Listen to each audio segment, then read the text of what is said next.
that are in the demo file. Just, I don't know, an ability you don't like the visual of.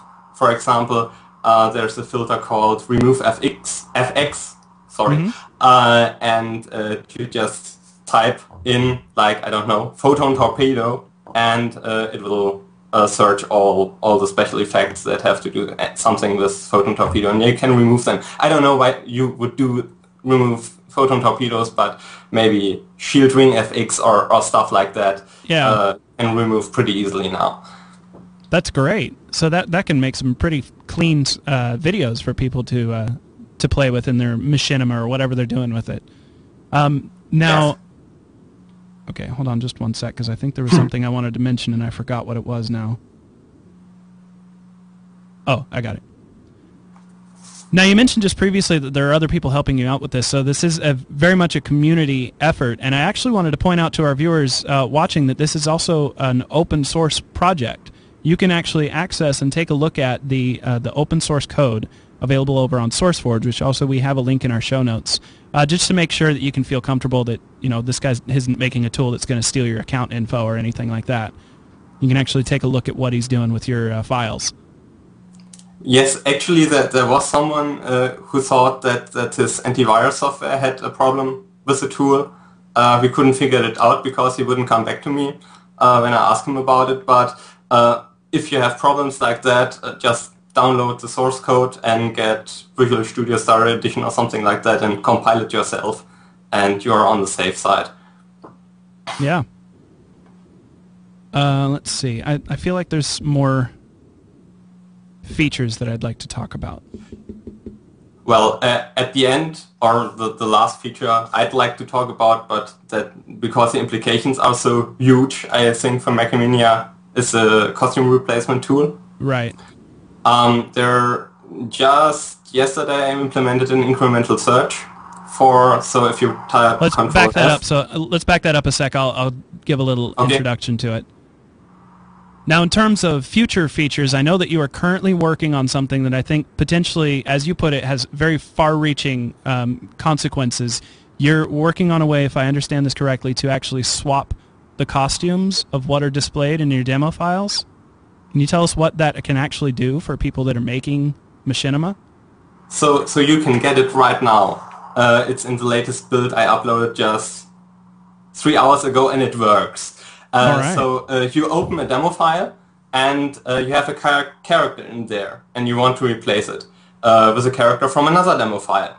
For example, you want to replace your character with, I don't know, Admiral Quinn, and tell Admiral Quinn's adventures, or something like that. Or you want to have Q as one of your bridge officers, for example. Or you want to fly the crystalline entity in a mission. You can do so. You just open a demo file, and you open a second demo file, and you choose the two costumes, and you can search for them, and you simply replace them. And just yesterday I let Q fly around and rescue the Azura. This worked pretty well. What a nice guy. So, and that's all done in the interface itself with simple click and select and doing a few buttons? You don't have to be a hacker to do that. It is really, well, some of the internal names that are used in the demo file are a bit weird. For example, torpedo high yield is spelled like torpedo HY. So you have to figure that out once, and when you know that, you're done. Or the scimitar isn't called scimitar, but something like Romulan, I don't know. So it might take a little. It might take a little trial and error to figure out what exactly you want to do. Yes, but there are incremental search boxes. You just can start typing, and these huge lists with all the game assets will shrink down as you type. And this will make searching for specific stuff much easier, I think. That sounds like, I think I have a genius on the line. That sounds amazing. Sorry. No, certainly not. I'm incredibly impressed. I thank you for continuing to work on this. And if you are watching this episode, I would totally encourage you to go check out our show notes. I have a a link so that you can download this, as well as a link where you can provide further feedback.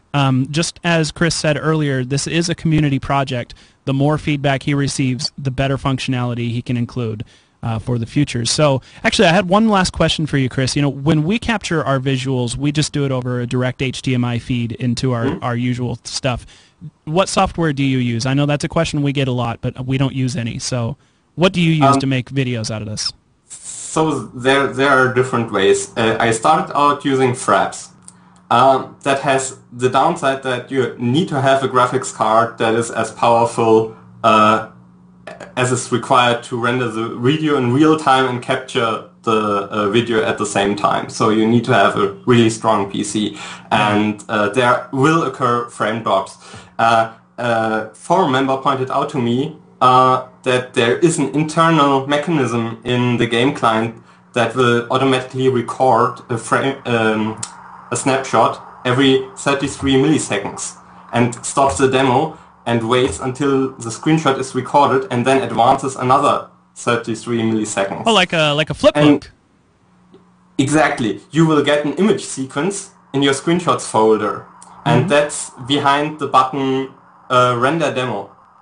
And if you click that, then the demo will play back, and very choppy, depending on your machine, but you will get a really smooth 30 FPS image sequence. You need to reassemble the image sequence using a third-party tool like Virtual Dub, but this works great for people who don't have a machine that is able to render high-definition demo sequences in real time. Yeah.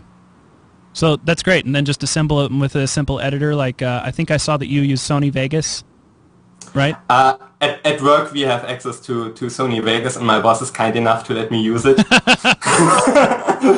At home I use basically Virtual Dub and Fraps or this demo rendering mode to assemble my sequences, and then on my free time I may use the video editing software at work. All right. Well, great. Well, thank you again for joining us, Chris, and I look forward to seeing as this project continues to get just more and more robust. I'm sure you're going to continue to dig apart those demo files and figure out what else you can screw with. That just seems like that's right up your alley. Again, if you guys would like to download this, check our show notes. I highly encourage it, and if you have any feedback, there's a link in there as well. Okay. Thanks for having me. Bye. And live long and prosper. And that's good. That's great. It doesn't need to be all that in-depth, just an introduction. Chris, it's awesome, and I really am honestly incredibly impressed with everything you managed to pull off on this. So thank you very much. I would not have this opportunity if I couldn't watch you guys before and after the show, because that is incredibly helpful. Yeah. When we develop software, we are told, know your users. If we cannot watch users making mistakes with the tool, developers can't know what they did wrong. And I think that's another thing I really like about Cryptic, because they try to learn from mistakes, and I try to do the same. Yep. Well, okay, thanks for joining us. I'm going to hang up on your face. Okay, so I'll see you around.